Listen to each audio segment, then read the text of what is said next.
Hi, welcome to the Frontier Psychiatrist's newsletter, but the video version. I'm your host, Owen Muir, MD, and this is the video newsletter podcast thing. Welcome to fall. I'm talking about seasonal change and mood disorders today because it's a big deal for those who have them. For my readership in the know, I've got bipolar disorder, which is the prototypical disorder of moods and seasons. I think of it as a circadian rhythm disorder first and a mood disorder second.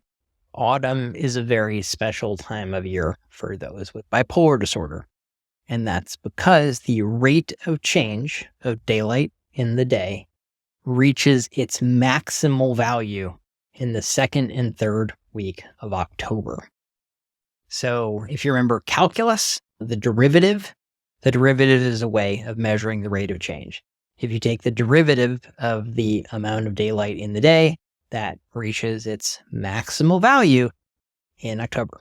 And people with bipolar disorder are particularly sensitive to this rapidly changing, and in this case, decreasing sunlight in the day. And that can precipitate depressive episodes in recurrent seasonal mood disorders, aka bipolar disorder, aka manic depressive illness, before we came up with the bipolar disorder name, which I consider a little bit nonsensy. But Dr. Muir, why does the amount of daylight matter at all? Well, let me tell you a story about the things that are in your eye. You've heard of rods and cones, and those are specialized nerve cells in the back of your eye that let you see different kinds of light. It turns out, as we discovered in the 1990s, there's a third one. Now, rods and cones project from the back of the retina to the visual cortex in your brain. There is a third photoreceptor in your eye. It only responds to 460 nanometer light, that's bright blue light, and that does not project to visual cortex. It only projects to a part of the brain called the suprachiasmatic nucleus. So that's right above the optic chiasm. You have these two eyeballs, and at the back of them there are retinas, and there are these big fat optic nerves, and at a certain point they meet and they cross over. A crossing over point where the left visual field information goes to the back of your brain and the right visual information goes to the other side of your brain, that's called the optic chiasm. And the nucleus that is the day-night cycle clock of your brain is called the suprachiasmatic, above the optic chiasm nucleus. Suprachiasmatic nucleus, SCN. And it is this part of the brain to which the 460 nanometer light, which hits the specialized photoreceptors in your eyes, that determines whether it's daytime or nighttime according to your brain hit. So the important bit there is that your brain knows it's day or night based on blue light, and that's most of it. That's the important bit, and that's the part people with bipolar disorder are exquisitely sensitive to.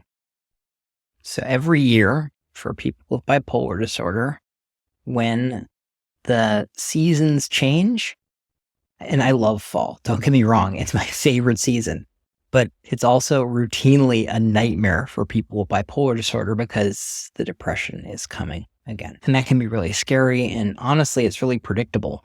And that can make it even scarier because you know it's coming. And so the same time the pumpkins come out and you're getting ready for Halloween is the time that the howling phantods, if you're a David Foster Wallace fan, can come and get you. And that's because the rate of change in this 460 nanometer light hitting your eyeballs ends up changing your mood, and for the worse. So what can we do to prepare and do something about this? The first thing you can do is to know this exists, and if you have bipolar disorder, or if you have a loved one with bipolar disorder, it's not your fault. It's literally just the seasons changing. The second most important thing to do is now is not the time to mess with your sleep cycle. The daylight savings time, if you live in the US, is coming up, and that can be a whole to-do, but going to bed at a regular time and waking up at a regular time and not messing with that is a primo idea in September and October and the early part of November for people with seasonal mood disorders like bipolar disorder. Keep the sleep cycle regular. The third biologically active thing you can do is look into a light box.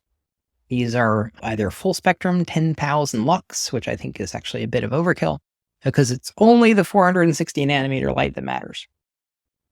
And you can get a 460 nanometer bright blue light box, Go Light Blue, and others. I'll link them in the newsletter post here on the Frontier Psychiatrist. You can get one of those and use it for 20 minutes in the morning, 3 feet from your face, in this critical period of time to reduce the risk of the depression that could come on. Too much of that or too late in the day, bad, can induce symptoms of mania. So don't overdo it with the light box. But bright light in the morning when you wake up is clutch. And if you're lucky enough to have a psychiatrist and you already know you have bipolar disorder, just check in with your doctor if you're worried. And even if you're not, because it's good for them to see you over different time points and know what depressed you looks like and what less depressed you looks like. And it may be tempting to not see your doctor when you feel fine, but it's actually useful for them to know what you look like when you feel fine. So if you have bipolar disorder, a doctor you see would be a good person to see now. And even if it's only a primary care doctor, they still know more than regular civilians about folks with bipolar disorder. And they know what sick versus not sick looks like to some degree. So get to a health professional, or your therapist counts too, and let them lay eyes upon you. And take good care of yourself. Be kind to yourself. Be kind to your family members. And this too shall pass. Thanks for joining me for this Frontier Psychiatrist's video post about the change of seasons. And have a good night.